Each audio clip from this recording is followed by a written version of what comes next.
and introduce yourself and introduce the run. Good luck once again. Yes. Hello. Hello, everyone. Music. We love to hear it. So this is Superliminal. This is my main speed game. It's the game that I spend the most time with, and that I am and most involved in this game's community. Song of Soil will know better than anyone how involved I am in this community. But I definitely hope that, again, I can convince at least one person to download this game, play it, and perhaps join the speedrunning community. We're very active and we're very nice. So I hope that that those things will, convince you. We have a representative here in chat, Miss Bagel Cat. She can vouch for just how amazing this community is. And so right now we're going to go straight into the glitchless category, which is the most popular category in the game. And we're just going to start with the first level, induction. Glitchless itself is a very beginner friendly category, and so we're just going to go straight into the run right here. Timing will begin. I'm going to make sure that I have the in-game timer on, like a true speedrunner I am. We're gonna go straight into the game, and timing will begin in 3, 2, 1, go. All right, let's get it. So with superliminal, perception is reality. Now, what does that mean? Your guess is as good as mine. But what it means in the context of speedrunning is it gives us the resizing mechanic, or in the context of the game, I should say. And right here, we are able to mimic or imitate, or I should say, manipulate the size. Words are hard. Manipulate the size of certain objects here to make them bigger or smaller. However big or however small the object appears to be to the player, is however big or however small they are. And a really good example of this is this cheese, which I dropped. Blasphemy. I dropped again. This is amazing. Beautiful. This is what I meant to say. Tiny teeny turns into big cheese. We love to see it. And then right here, we're going to go through the first level, induction. It is probably the most reset heavy level in the entire speedrun. Only probably because it's the first one, but also because just there's a lot of precise movement in induction. Like there's a surprisingly large amount of like really precise movement, and the mechanic of making things big and small is like really used in a lot of different ways in the speedrun. Sometimes we just like things to line up perfectly for us, so when we resize this sign on the door, it'll be perfect for us to just put across those two buttons right there. So, and in this last room, we're gonna hopefully do something called fast cheese, in which we grab a cheese through here, and we use it to knock down these boards, these walls. The reason that works is because whenever an object falls down, the physics of the object are unlocked for a bit, and so you can physically move the object when that happens, and so that allows you to knock down walls with the object. And in the glitched category, we make use of that like a lot, like in Warpless or in 80%. We make use of that kind of glitch a lot, but in Glitchless, it's pretty much the only time that we need to use it. Optical. Optical, as the name implies, is all about optical illusions, and optical illusions are pretty fun. We love to see them. But the thing that is that you'll see a lot throughout this level is just items like being painted on walls and becoming real physical objects. But in that first room, all we had to do was ride that sign as a ramp, and that's pretty much it. Right here, we're going to turn around, and that cube was painted on the wall, but if you looked at it at a specific angle, it turned into or a specific perception, perspective, I should say, it turned into an actual physical cube. And here is the first skip of the run. It's called jump resizing, in which we jump and resize the box underneath us. Essentially, every time that you jump, the box appears to be like a little higher. And what I just did there was not worth the effort. Okay. Every time that you do that, the box will slightly resize. All you have to do is jump, click, click, and then jump again. And that allows you to resize this cube ever so slightly higher. And right there, we're going to resize that cube against the wall in order to get onto that ledge. And suddenly, that chess piece is a solid object, and we can pull it out.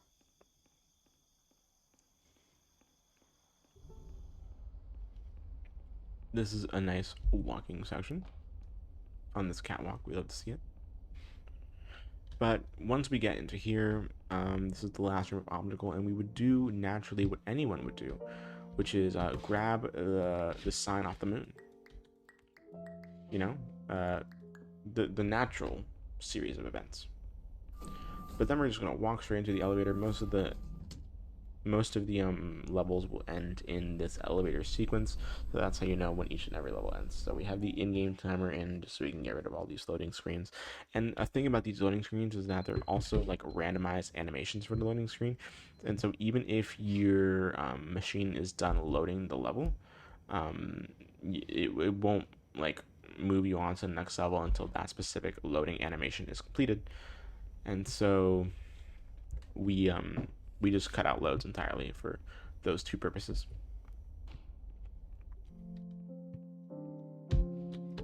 And here's cubism. As the name implies, we're going to be using lots of cubes, but ironically enough, if I can do this correctly, the first puzzle that we're going to do is not about cubes, but the next puzzle is, and every single puzzle after this is going to kind of give us a weird cube. That was a half cube. You think this is a normal cube, it's the floor. This vent here. And then we're going to go straight into this room where you think it's going to be normal cubes, but it's actually funky cubes. You love to see it. And cubism is an incredibly optimized level. A lot of our IL PBs are kind of within the same range of each other. And these sliding cubes allow us, and a lot of the optimizations that we make is like avoiding ledge grabs or something like that, because ledge grab animations are slow.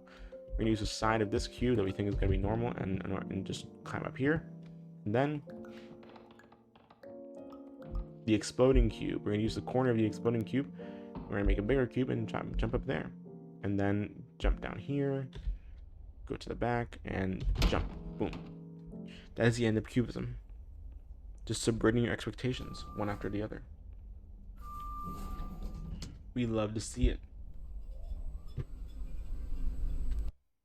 Nope. I don't know why that happened. That keeps happening, where like sometimes the game will just randomly pause for some strange reason. Strange.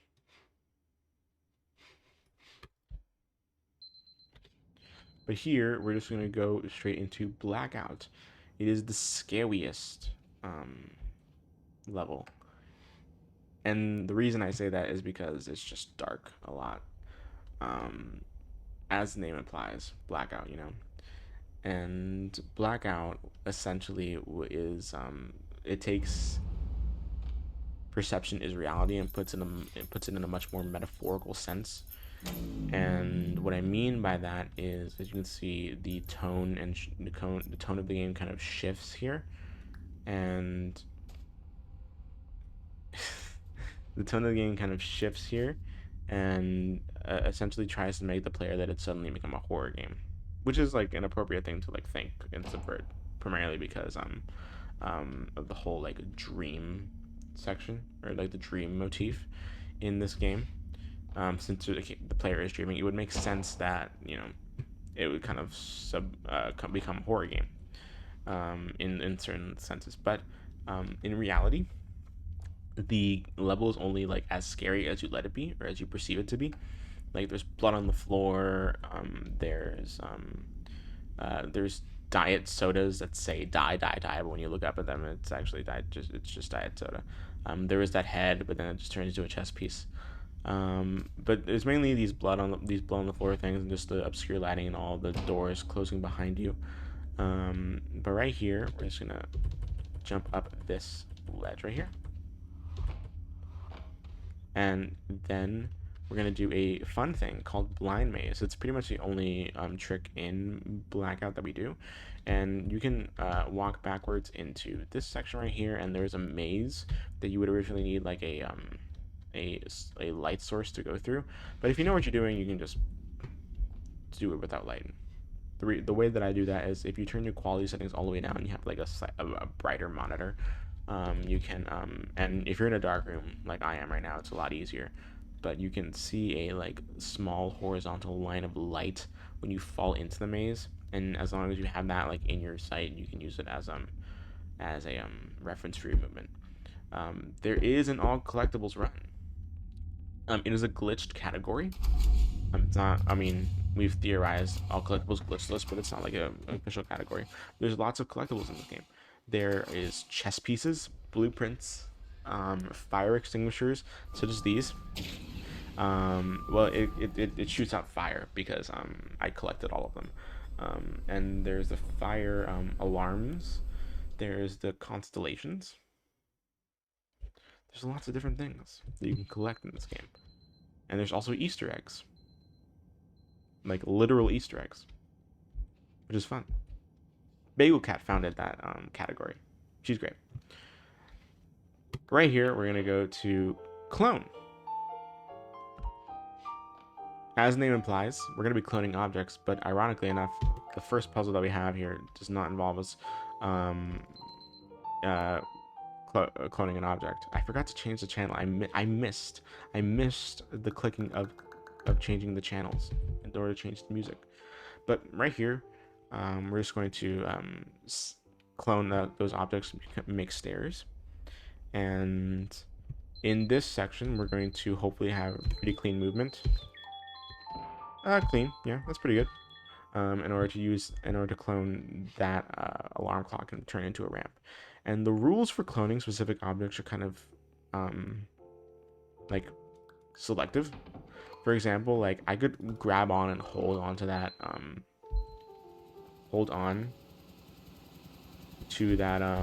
the green apple and physically move it around, but for example in this red apple room, for whatever reason, like you just can't hold on to it. Once you click it, it just falls to the ground, which is cloned.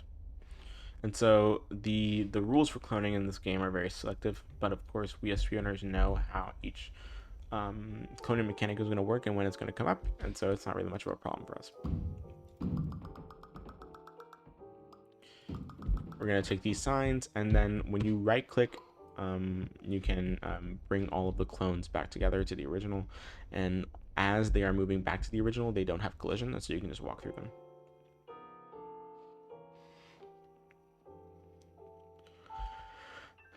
And that is the end of clone. So one thing that I should say is that there is an achievement in this game for clone, in which if you clone something 100 times, it will give you an achievement called "Why Are You Like This?" because why are you like this? And it's an achievement for cloning an object the max amount of times, which is 100. But now we're gonna go into Dollhouse, my beloved, which is the best level in the game, and don't let anyone tell you otherwise. Right here, there's a lot of things that can go wrong in Dollhouse.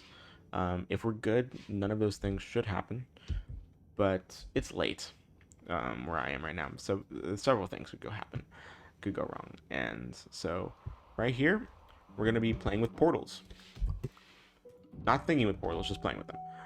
And we're gonna be resizing the portals in this section, and in effect we're also kind of resizing ourselves here. As you can see, if we resize a portal bigger, we are therefore smaller, and so you want to have like a good relationship with the way you resize these portals in the game. And so if you resize it too big, you're going to be too small. If you resize it too small, you're not going to be able to fit through the door at the other side. And here's the most important skip of the run, radio skip. It saves less than half a second in order to avoid walking up the stairs. And here we're going to play some Jenga with this fan and knock down the Jenga tower. pretty decent. And then this window room. Oh dang, that was actually really good. Look at that, amazing. Anyway, that was a window room, and we're in a lot of runs die to that. And in this hallway, we're gonna grab the bouncy castle really far away, so we can resize that it's coming through here. And then once we're in the room, we're already at the proper size. And sometimes that happens.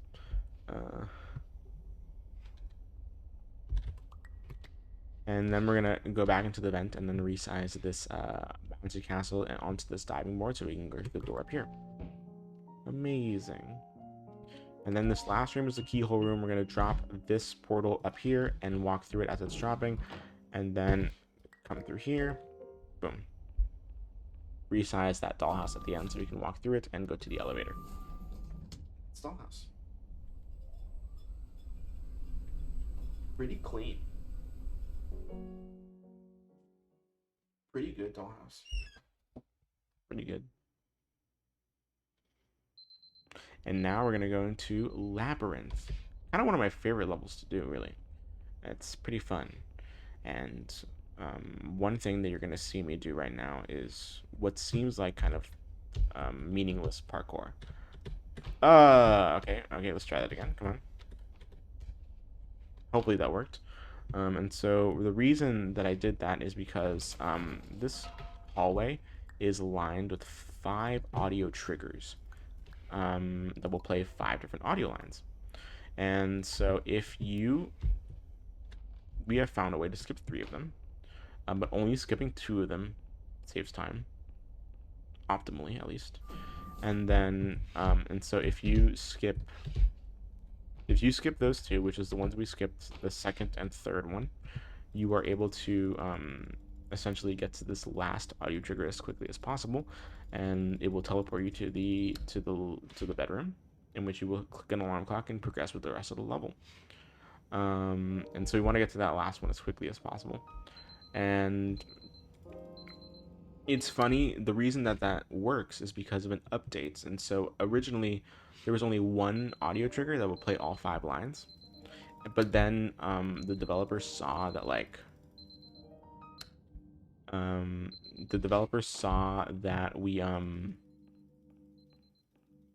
that people would be waiting for the dialogue to end, instead of waiting for the dialogue to end, and they wouldn't reach the end of the hallway. And so to fix that, they would split the dialogue up into 5 different parts, and we just found a way to skip 2 of them, or 3 of them, I should say. The rest of Labyrinth is kind of all about separating your expectations. Thankfully, we got fast door grab there. Perfect. And so the rest of Labyrinth is all about separating your expectations. And coming up is probably one of the most difficult levels in the game, casually speaking. Obviously in the speedrun, it's not really that difficult at all. Okay, and then we're just going to take these stairs and break through the floor naturally, as one does. I was hoping we'd take a souvenir with us, but it's fine. Now walk backwards, boom, and go straight towards hall number 2.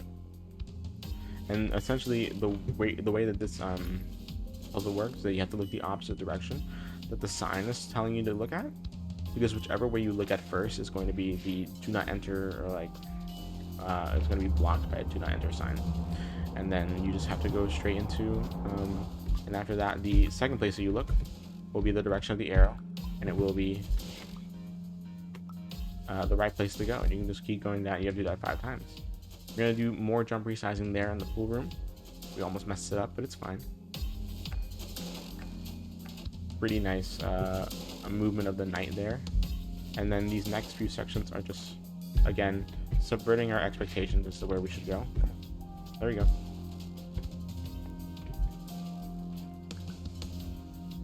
Going straight across, turning right here. And now we have elevator maze. A lot of people think this is RNG, but we do have a set pattern: back, left, right, left, right, left, back. That will lead us to the end of the maze as quickly as possible. But the way you're supposed to solve it is just by getting lost in the maze and then finding arrows that lead you to where you need to go. And right here we are at the parking lot in which you need to make the walls exposed, because as you can see, it's not a real parking lot, they're just walls. And so once all the walls are triggered, you don't have to be facing them, you just have to be looking at them. You just have to be like in their trigger zone, and after that the room in the center will appear, and you can just end the level and click the alarm clock from really far away. And now we're going to create a paradox by putting a portal within itself. And a lot of this level, for this is the last level of the game, a lot of it is walking, unfortunately, but you know, 'tis the nature of glitchless runs in general. So here we have white space. I am going to give a small photosensitivity warning for white space.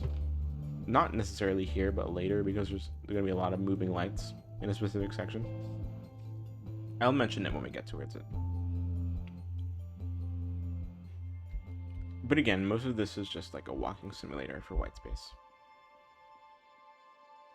Which is ironic, because in white space, the actual physical level geometry of the game allows us to finish the game in glitched categories by going out of bounds and essentially just hitting the end level trigger within like 17 seconds. But the glitchless run allows us to actually physically move through the level, which is the longest level, like 5 minutes long. Right here, we're going to reset the checkpoint. And the reason that we do that is because the portals in this particular level are kind of like janked up. Your default size is supposed to be size 1. But whenever you walk through that portal that we went to before we reset checkpoint, your default size is not 1, it's size 0.98. And so you're slightly smaller. And when you reset checkpoint, you're back to size 1. And so you're slightly bigger throughout the rest of the level than you normally would be. And since you're slightly bigger, you're going to be moving slightly faster. And overall, just resetting checkpoint, we did time it. It will save 2 seconds. Free 2 seconds. Yes, that is a very loud thunderstorm in the game. Beautiful. Okay. But again, with the optimization that this game has become, and with just the nature of glitchless runs in general, a lot of the time saved you're going to have is like avoiding ledge grabs when watching up to objects, jumping upstairs in order to not have your speed decrease, and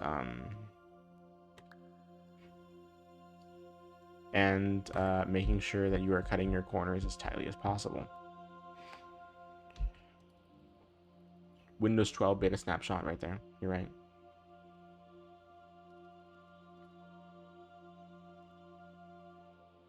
Right here, we're going to turn off the lights. And just for fun, I'm actually going to walk backwards. And the reason I do that is because if your crosshair disappears and makes you believe that like the game has ended, but it never does. And but if you just move around, the crosshair will eventually come back when you look at one of the signs. But you know, just for fun, if you walk backwards and you don't look at the signs, your crosshair will never come back. You will physically be able to pick up objects, but your crosshair will just never come back. And I just want to do that for fun. As you oh, there we go. You gotta pretend the crosshair is there. And now we're doing a strat called One Piece, in which the tiles underneath you will only ever be solid if there's a chess piece underneath there. And so instead of using 2 chess pieces, we use 1, and we just casually, you know, jump between tiles as we do it. Okay, I was so afraid that wasn't gonna work. We jump between tiles and we move